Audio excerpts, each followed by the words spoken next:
আমরা যখন চিন্তামগ্ন হয়ে যাই হয় ওই জবার মা হাত থেকে চিন্তামগ্ন হয়ে যাই। রামচন্দ্র ওই শিকড়ের ওপর বসে চিবুকে ধনুক দিয়া বসিলেন রাম, বসিলেন রাম, অপলকে চেয়ে আছে নয়নাভিরাম, নয়নাভিরাম। লক্ষণ এসে প্রণাম করেছে, দাদা এই রে পা কেটেছো, নিশ্চয়ই শামুকে পা কেটেছো, রক্ত বেরোচ্ছে গল গল করে। দেখি দেখি দেখি, লক্ষণ রামের পাটা কোলে তুলেছে, চোখের জল দিয়ে রামচন্দ্রের চরণের তলাটা ধোয়াচ্ছে লক্ষণ। দেখে কোথাও কাটেনি, তাহলে রক্ত কোথা থেকে? ওমা ওই যে ধনুক রেখেছে একটা ব্যাঙের পিঠের ওপর পড়েছে, আর ব্যাঙটার নাক দিয়ে মুখ দিয়ে গল গল করে রক্ত বেরোচ্ছে।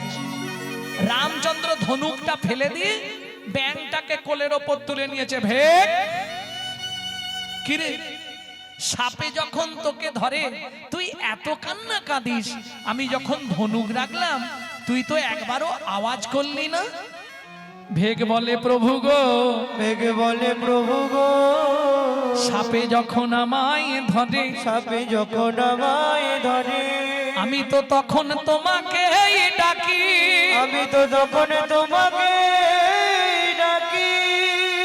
এখন তুমি আমায় বলো প্রভু, তুমি আমায় বলো প্রভু, তুমি মারলে আমি কাকে জানাবো, তুমি মারলে আমি কাকে জানাবো।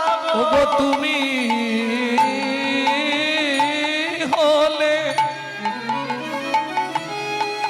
আমার শ্রী ভগবান, তুমি মারলে আমি কাকে জানাবো, ওগো তুমি হলে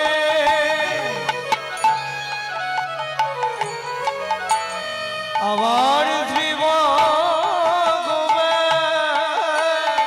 তুমি মারলে আমি কাকে জানাবো। ভগবান বলছে একবার তো আওয়াজ করতে পারতিস। ব্যাংটা বলছে ও প্রভু আওয়াজ করলে হতো, এটা তুমি ঠিক বলেছো, কিন্তু আওয়াজ করিনি ইচ্ছা করে। কেন? এই আসতে ইচ্ছা করে আওয়াজ করিসনি মানে? ও প্রভু যদি আমি আওয়াজ করে দিতাম সেদিনের আশা পূরণ হতো না, সেদিনের আশা পূরণ হতো না। ভগবান মৃদু হেসে বলে, হ্যাঁ রে, কীট কুলে জন্মেছিস, কীট, তুই তো কীট হয়ে জন্মেছিস, তোর আবার সেদিনের আশা? বল তোর আশাটা কি? প্রভু তোমার মনে নাই তুমি বলেছিলে তেতা যুগে দেখা হবে না, মা লক্ষ্মী বর দিয়েছিল দেখাও হবে, প্রভু কোলেও নেবে, কোলেও নেবে। এই দেখো দেখাও হয়ে গেল, তোমার কোলেও উঠে পড়লাম। ভগবান বলে তার মানে তুই সেই চন্দ্রকান্ত মনু? বলে হ্যাঁ। আরে এই মনু, তুই ব্যাঙ হলি কি করে? ও ভগবান সে অনেক কথা, কখন তোমায় বলবো। তোমরা জানো তো কি করে ব্যাঙ হয়েছিল না? বলে দেবো। ভগবান বলছে ও মনু বল কি করে ব্যাঙ হলি? ও ভগবান তুমি তো বর দিয়ে চলে গেলে, আমি গেলাম গুরুদেবের আশ্রমে, গুরুদেব কর্ণম মুনি আদেশ দিল সারা রাত আমার চরণ সেবা করবি। গুরুদেবের চরণ সেবা করতে করতে রাতে নিদ্রা এসে গেছে, আমার কোনো দোষ নেই। কখন হাতে নখটা লেগে গেছে গুরুদেবের পায়ে, একদম গল গল করে রক্ত বেরোচ্ছিল, দুটো হাত লাল হয়ে গেছে। ঘুম ভাঙতেই দেখি হাত লাল। গুরুদেবকে ডাকলাম, গুরুদেব ও গুরুদেব আপনি তাড়াতাড়ি উঠুন, পা কেটে গেছে আপনার। কি করে? আমার নখ লেগে রক্ত বন্ধ হচ্ছে না। গুরুদেব আমার হাত দুটো লাল দেখে কিছু না বুঝেই রেগে একবারে, বাপ রে বাপ মনু তুই ভেকের মতো কাজ করেছিস, আগত জন্মে তোকে ভেক খুলে জন্মগ্রহণ করতে হবে। আর শোন, আমার চরণ থেকে রক্ত স্খলিত করেছিস, তুইও নাক দিয়ে মুখ দিয়ে রক্ত উঠে মরবি। ও ভগবান তুমি বিশ্বাস করো, তুমি তো সকলের মনের মধ্যে থাকো বলো, আমি কিন্তু ইচ্ছা করে গুরুদেবের চরণে আঘাত করিনি ভগবান। তবু গুরুদেব বিনা দোষে আমাকে অভিশাপ দিল। আছাড় খেয়ে পড়লাম গুরুদেবের চরণে। গুরুদেব, আপনি লঘু পাপে আমাকে গুরুদণ্ড দিয়ে দিলেন, আমি দেখে করিনি গুরুদেব, ইচ্ছাকৃত আপনার চরণে আঘাত দিইনি।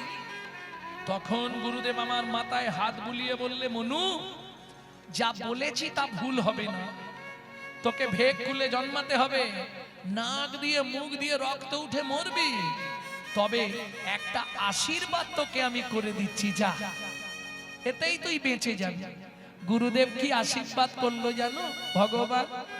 যখন গুরুদেবের পায়ে ধরে কাঁদছিলাম, তখন গুরুদেব আমার মাথায় হাত দিয়ে বললে, মনু, দুঃখ করিস না, আমি যেটা বলে দিয়েছি ওটা আর ফেরাতে পারবো না, তবে আশীর্বাদ করি ভগবানের হাতে তোর মৃত্যু হবে, ভগবানের হাতে তোর মৃত্যু হবে, ভগবানের হাতে তোর মৃত্যু হবে, ভগবানের হাতে তোর মৃত্যু হবে।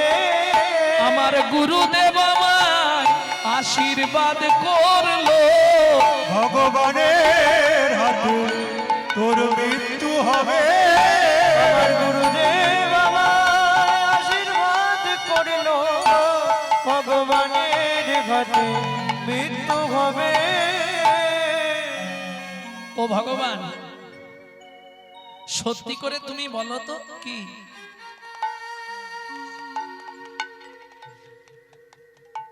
তারপরে আমাকে তোমার চরণের নপুর করবে তো? ভগবান বলে, নিশ্চয়ই করব, কথা দিয়েছি যখন এদার ওদার হবে না। তাহলে একটা কাজ করো ভগবান। কি? তোমার কোন পাটা আগে চলে? ভগবান বলে, আমার ডান পা আগে চলে। তাহলে ভগবান এক কাজ করো, আমার গুরুদেবকে তোমার ডান পায়ের নপুর করো, আর আমাকে তোমার বাঁ পায়ের নপুর করো। ভগবান বলে, মনু, তোর লজ্জা করে না কেন? যে গুরুদেব তোকে অভিশাপ দিল, যে গুরুদেব তোকে ভেগ হতে বলল, যে গুরুদেব তোকে নাক দিয়ে মুখ দিয়ে রক্ত উঠে মরতে বলল, তুই সেই গুরুদেবকে তোর কেনা চরণ দিয়ে দিবি? মনু বলে, ভগবান, তোমার বুদ্ধি নাই। বলিস কি রে? হ্যাঁ, আরে শোনো না ভগবান, গুরুদেব যদি অভিশাপ না দিত, যদি আমি ব্যাঙ না হতাম, তোমার কোলে উঠতেই পারতাম না, তোমার সঙ্গে দেখাই হতো না, তাহলে গুরুদেব ভালো করেছে না খারাপ করেছে? ও, সেটা না হয় ঠিক আছে, কিন্তু গুরুদেবকে তুই জানচরণটা দিয়ে দিবি কেন? বলে, ভগবান, তুমি এটাও বুঝলে না? না রে মনু, বুঝিয়ে বল। শোনো, তোমার ডান পা আগে চলে। ও ভগবান, শুনে রাখো, এ জগতে যার গুরু সামনে থাকে তার ভয় কি থাকে? যার গুরু সামনে থাকে তার ভয় কি থাকে? যার গুরু সামনে থাকে তার ভয় কি থাকে? ও গো গুরু বলো,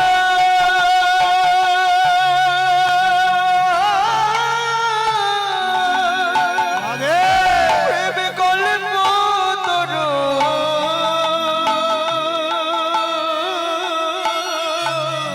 যার গুরু সামনে থাকে তার ভয় কি থাকে?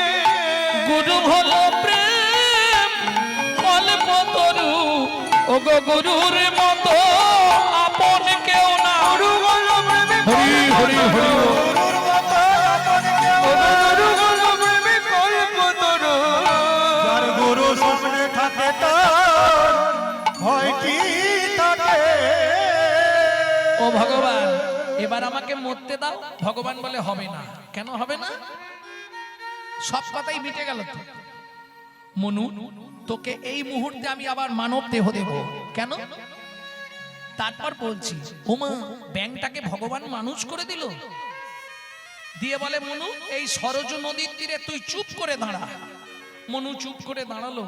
ভগবান রামচন্দ্র ওই গাছের শিকড় থেকে এসে নেবে মনুর চরণের নিচে চুপ করে বসেছে। মনু বলছে, ও ভগবান, লোকে দেখলে কি বলবে? আমি দাঁড়িয়ে আছি আর তুমি নিচে বসে আছো, এটা কি সম্ভব? ভগবান বলে, এতক্ষণ তুই যা বলেছিস আমি সব শুনেছি, এবার আমি যা বলবো তুই শুনবি। কি বলবে তুমি? ভগবান বলে, দাঁড়া মনু, তোকে একটা একটা প্রণাম করি। দাঁড়া মনু তোকে একটা প্রণাম করি। তুই আমার জ্ঞানে রাখি,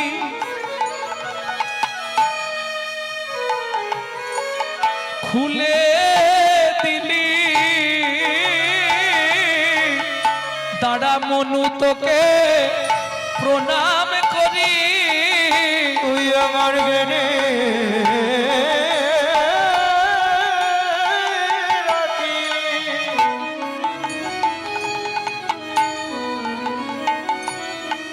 খুলে দিলি আমায় গুরু তত্ত্ব জানাইলি। জ্ঞানে রাখি। খুলে দিলি মনু গুরু তত্ত্ব জানাইলি। জ্ঞানে রাখি। খুলে দিলি জগতে গুরু সত্য জানাই। রাখি। খুলে দিলি সত্য জানে রাখি। খুলে দিলি দাঁড়াও তোকে প্রণাম করে। শোন মনু, দাপরে তো তুই আমার চরণের নপুর হবি। আরো তোকে বলে রাখছি, শুনে রাখুন কান খুলে সমস্ত ভক্তবৃন্দ। এইখানেই প্রতিশ্রুতি করে নিলেন ভগবান। শুধু দাপরে নয়, তোকে কলিযুগেও আমার চরণে নিয়ে যাব। তবে 24 বছর বয়সে যেদিন আমি সন্ন্যাসে যাব, তোকে আমার পিয়ার কাছে দিয়ে যাব। মনু বললে কেন? ভগবান বললে মনু, এতদিন ধরে আমার সঙ্গ করতে করতে তোর দেহটা তো কৃষ্ণ ভাবিতময় হয়ে যাবে। তোকে পিয়ার কাছে রেখে যাব কেন জানিস? আমার পিয়া যখন হা গৌর প্রাণ গৌর বলে কাঁদবে মনু, তখন আমার পিয়াকে বুঝাবি যেন কৃষ্ণ বলে সদাই কাঁদে। যেন কৃষ্ণ বলে সে যে সদাই কাঁদে। যেন গৌর বলে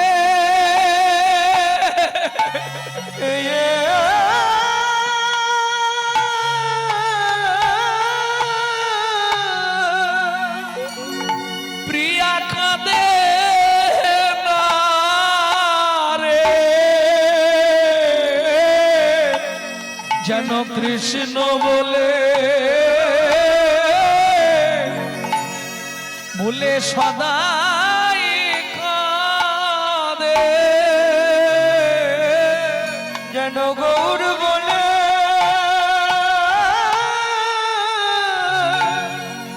সে যে কাঁদে না রে। কৃষ্ণ কৃষ্ণ বলে সে তো সদাই কাঁদে। মনুরে যতন করে আমার পিয়াকে বোঝাইবি, এ জগতে কৃষ্ণ কৃষ্ণ ছাড়া আরে কে হই নাই রে। যতন করে প্রিয়াকে বুঝাইবি, জগতে কৃষ্ণ কৃষ্ণ ছাড়া কিছুই নাই রে। মনুরে যতন করে বোঝাইবি, তোকে পিয়ার কাছে রেখে যাব। যত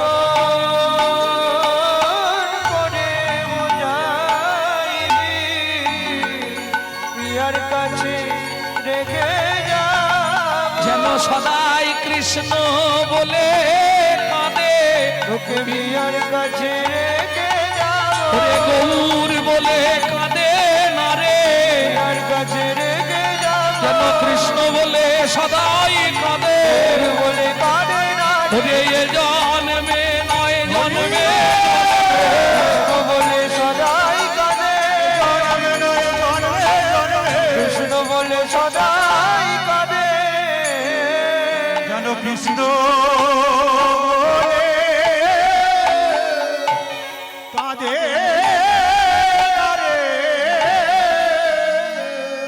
অরুণ নয়নে কেন ছল ছল বাড়ি নয়নে কেন চলো চলো বাড়ি চমকি চমকি পুন কাপহিয়া ধরি চমকে চমকে কেন কাঁদে হিয়া ধরি পুলকে পুরিত তনু নব নব ভাবে পুলকে গড়িত নব নব ভাবে কোন দশা পূর্বরাগের দশায় বিভোর মহাপ্রভু যার মধ্যেই পূর্বরাগ অনুরাগ জন্মাবে একবার সে দিনরাত কৃষ্ণ কৃষ্ণ বলে কেঁদেই পাগল হয়ে যাবে পুলকে পুরিত তনু নব নব ভাবে পুলকে মুড়িত নব নব ভাবে বাসুদেব ঘোষ নাহি বুঝে অনুভবে বাসুদেব ঘোষ ভাবে বুঝে অনুভবে বাসুদেব ঘোষ বলছে আমি অনুভবেও বুঝতে পারলাম না কেন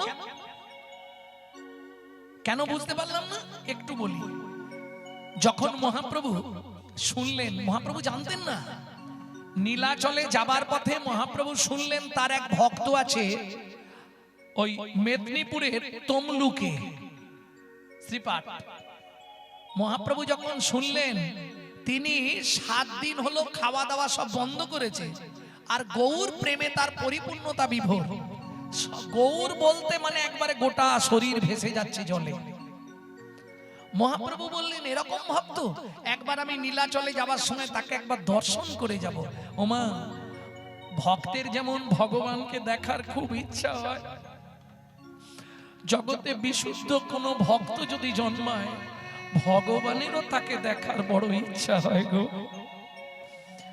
মহাপ্রভু গেলেন শ্রীপাটে গিয়ে দেখলেন বাসু ঘোষ পাতার কুঠির তৈরি করে বসে বসে হা গৌর প্রাণ গৌর বলে কাঁদছে মজাটা দেখুন মহাপ্রভু যে গেছে বাসুদেব জানে না মহাপ্রভু গিয়ে চুপ করে দাঁড়িয়ে শুনছে বাসুদেব ঘোষ হাগৌর হাগৌর হাগৌর হাগৌর হাগৌর কবে তোমার দয়া হবে হাগৌর বাসু ঘোষের চোখের জলটা ওই ঘরের ভেতর থেকে মেজে দিয়ে গড়িয়ে সে মহাপ্রভুর পায়ে ঠেকছে আর যেই বাসু ঘোষের ওই চোখের জলটা মহাপ্রভুর পায়ে ঠেকেছে মহাপ্রভু শিউরে উঠলেন বাসু কে আমি এসেছি বাসু এসেছো দয়াময় আমায় কৃপা করতে এসেছো প্রভু একটা সত্যি কথা বলবে কি তুমি নীলাচলে যাচ্ছ হ্যাঁ সত্যিটা বলবে আমায় কিন্তু তুমি কি নীলাচলে গিয়ে তোমার লীলা সম্বরণ করবে কাউকে বলিস না বাসু এটাই সত্য বাসু ঘোষকে বললেন মহাপ্রভু কাউকে বলবি না কাউকে বলবো না সেটা ঠিক আছে তাহলে যাবার আগে আমাকে কিছু তো দিয়ে যাও যেটা নিয়ে আমি বেঁচে থাকবো কি নিবি তুই বল আজকে নয় কাল সকালে তুমি যখন যাবে তার আগে আমি চেয়ে নেবো তখনও মহাপ্রভু বুঝতে পারেনি বাসু কি চাইবে সারা রাত ধরে বাসু ঘোষ ঘুমায়নি একটা এখনকার মাপ ধরলে 10 ফুট গর্ত করেছে সারা রাত ধরে সকালবেলা স্নান করে দাদার সঙ্গে তিলক করে হাতে জপের মালা নিয়ে ধরে দাঁড়িয়ে বলছে প্রভু দেবে না দেব কি নিবি বল প্রভু দেখবে এসো এই গর্তটা তুমি ভর্তি করে দিয়ে যাবে তার মানে কি বলছিস তুই প্রভু আমি ওই গর্তের নিচে গিয়ে বসবো তুমি যাবার আগে 3 চোল মাটি আমার মাথায় দিয়ে বলে যাবে বাসু তোকে আমি নিজে হাতে সমাধি দিয়ে গেলাম কি বলছিস বাসু তুই প্রভু তুমি আত্মসম্বরণ করবে নীলাচলে এই খবরটা আমি শুনতে পারবো না এই খবর শোনার আগে আমাকে তুমি সমাধি দিয়ে যাও প্রভু আর কালকে কিন্তু তুমি সবার সামনে বলেছো আমি যা চাইবো তুমি তাই দেবে দেবে না প্রভু, আমি পারবো না। মহাপ্রভু বলছে আমি পারবো না। বাসু ঘোষ বলছে প্রভু জীবনে তো কিচ্ছু চাইনি, এইটুকু তুমি দিতে পারবে না? না, কোনো জীবিত মানুষকে সমাধি দেওয়া যায় না বাসু। প্রভু তোমার ইচ্ছাতে হয় না, আমি ওই ইচ্ছা করব না। কোন ভক্তকে নিজে হাতে আমি সমাধি দিতে পারবো না বাসু। ভক্তরা বললে প্রভু তুমি প্রতিজ্ঞা করেছো যে দিতেই হবে, ভক্ত যাতে খুশি হয় এটাই তো ভগবানের ইচ্ছা। কি করবে? বাসুদেব গিয়ে বসলেন ওই গর্তের নিচে, হাতে জপের মালায় জপ করছে। মহাপ্রভুর দু চোখ দিয়ে স্রোত বয়ে যাচ্ছে। 3 চোল মাটি মাথার উপরে ফেলে বললেন বাসু আমি নীলাচলে লীলা সংবরণ করার আগে নিজে হাতে তোকে সমাধি দিয়ে গেলাম। যা 3 চোল মাটি মহাপ্রভু দিলেন, ভক্তবৃন্দ সবাই মিলে মাটি চাপা দিয়ে দিলেন। ওই জায়গাটির নাম হলো নরপোতা। নর মানে মানুষ, মানুষকে পোতা হলো নরপোতা। 3 দিন মহাপ্রভু ওই সমাধির উপরে বসে কাঁদলেন। 3 দিন আর যেতে পারলেন না নীলাচল। 3 রাত ছটছর করে মহাপ্রভুর চোখ থেকে জল পড়ছে বাসু ঘোষের সমাধির উপর। 4 দিনের দিন সকালবেলা মহাপ্রভু যখন চলে যাবে, যাবার আগে সমাধির মধ্যে মহাপ্রভু গড়াগড়ি খাচ্ছে।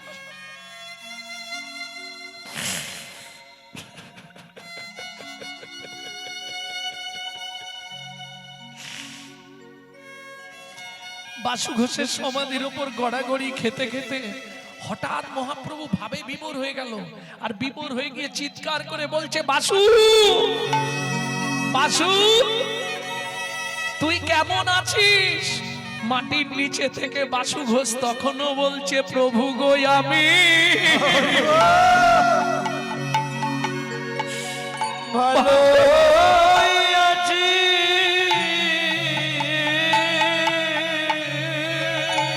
ও প্রভু গো আমি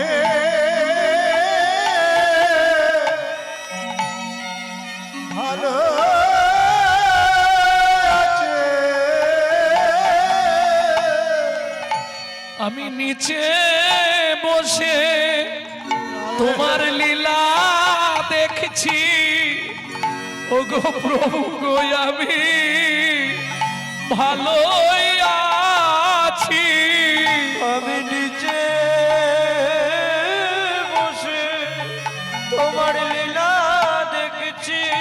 তুমি এমনি করে লীলা দেখিও, বসে লীলা দেখছি।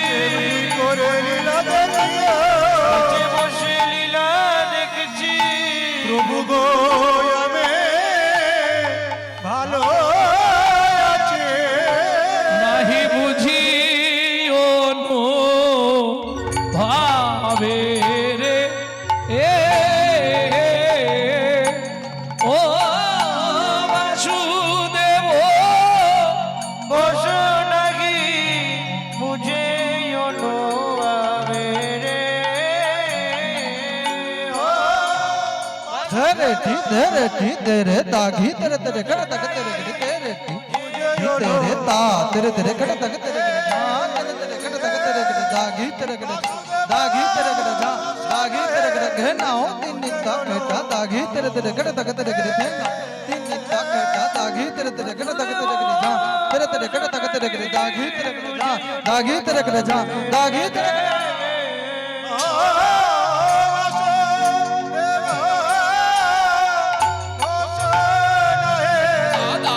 मुझे यो नो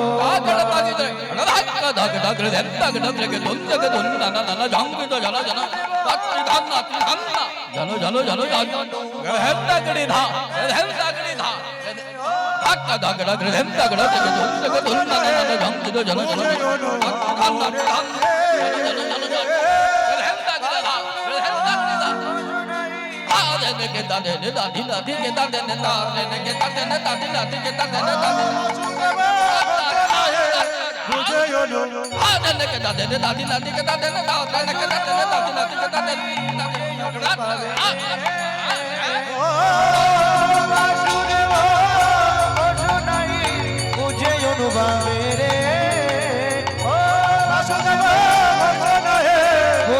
অনুভাবে রে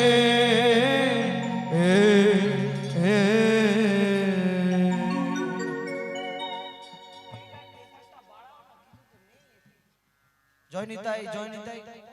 সুধী ভক্ত মণ্ডলী ও মাতৃমণ্ডলী, নিকটস্থ এবং দূরের সবাইকে আমরা বাঁশতলা নববৃন্দাবন কীর্তন কমিটির পক্ষ থেকে আমন্ত্রণ করেছিলাম। তাই বাঁশতলা নববৃন্দাবন কীর্তন কমিটির পক্ষ থেকে আপনাদেরকে জানাই কোটি কোটি দণ্ডবত প্রণাম। কিছু কথা না বললে আপনাদের অজানা থেকে যাবে, কিভাবে অনুষ্ঠানটা চলছে না চলছে, এরপরে কে গাইবে না গাইবে, এরকম একটা অনিশ্চিতের ব্যাপার রয়ে গেছে। সেই জন্য আপনাদের অবগতির জন্য কিছু কথা না বললে নয়, তাই বলছি। সেটা হচ্ছে, এখন যিনি গাইছেন গৌরাঙ্গ সন্তোষ চক্রবর্তী, এনার পরে আসবেন পবিত্র মুখার্জি, তারপরে আসবেন শম্পা গোস্বামী এবং সবশেষ আসবেন কৃষ্ণপদ হালদার। এইভাবে অনুষ্ঠানটা আমরা সাজিয়েছি। এই অনুষ্ঠানটা একটা করুণ কাহিনী না বললে আপনাদের অজানা থেকে যাবে। সেটা হচ্ছে, বিজ্ঞাপনে লেখা রয়েছে 40তম বর্ষ। গায়ন ভবন থেকে এর উৎপত্তি, তারপর গায়ন ভবন থেকে এখানে এসে সব মিলে এই 40তম বর্ষ। গায়ন ভবনের এই অনুষ্ঠানের যারা প্রতিষ্ঠাতা ছিলেন, আমার ভাইয়েরা, আমার দাদা ভাইয়েরা, তারা আজ আপনারা অনেকেই জানেন কম বেশি, তারা সবাই আজ আমাদের মধ্যে নেই। প্রতিষ্ঠাতা বিষ্ণুপদ গায়েন মেজো ভাই যাওয়ার সময় কান্নাকাটি করে বলে গিয়েছিলেন, ভাই রে, অনেক কষ্টে অনুষ্ঠানটা আমি করতাম, তুই থাকলি ভাই, তুই দেখিস যাতে অনুষ্ঠানটা চলে। এরকম একটা কথা উনি বলে গিয়েছিলেন ছোট ভাই হিসেবে। আমি 4 ভাইয়ের মধ্যে অন্তিম প্রদীপ। কেন জানি না, যেন বারবারই মনে হচ্ছে আপনাদের সাথে এবার এই দেখাটাই আমার শেষ দেখা নয় তো। যাক, এরকম একটা পরিস্থিতির মাঝখানে থেকে আমার পাড়ার প্রতিবেশী, গ্রাম প্রতিবেশী এবং কিছু ছেলেপুলেদের উপর আমি দায়িত্ব দিয়েছি। ওরা আপনাদের দাঁড়ে দাঁড়ে যে ভিক্ষা করে এই অনুষ্ঠানটা আয়োজন করেছে, ভিক্ষার থালা হাতে নিয়ে ওরা আপনাদের পাশে 3 দান কেন্দ্রে ওরা বসে আছে। আমি অনুরোধ করব আপনাদের কাছে, আমি আপনাদের কাছে হাত পেতে ভিক্ষা চাইছি, ওদের ওই দান পাত্রটাকে আপনারা পরিপূর্ণ করে দিন, আশীর্বাদ করুন যেন এমনি অনুষ্ঠান ওরা আগামী দিনেও করতে পারে, আমি থাকি বা নাই থাকি। যাই হোক, অনেক কষ্ট, অনেক পরিশ্রম, অনেক ঝুঁকি ওরা নিয়েছে। আপনাদের কাছে এটুকু অনুরোধ করব। আর সারা দিনের মধ্যে আমরা কমিটির পক্ষ থেকে সেবার কথা বলতে পারিনি, কিন্তু যাই হোক, সেবার কাজ বেলা 12টা থেকে চলছে। যারা সেবা পাননি টুকটুক করে সেবাটা পেয়ে আসবেন। আর কিছু বলার নেই, প্রয়োজনীয় কথা বলবো। আর আমাদের প্রয়াত ব্রহ্মপদ ঘোষাল তার সুযোগ্য পুত্র 5টা দলকে যে নতুন বস্ত্র প্রদান করেছে, যজ্ঞেশ্বর ঘোষাল প্রথম দলকে দিয়ে দিয়েছি। আমি গৌরাঙ্গ বাবুকে, আমার গৌরাঙ্গ দাকে আমি ওনার সেই বস্ত্রটা প্রদান করছি।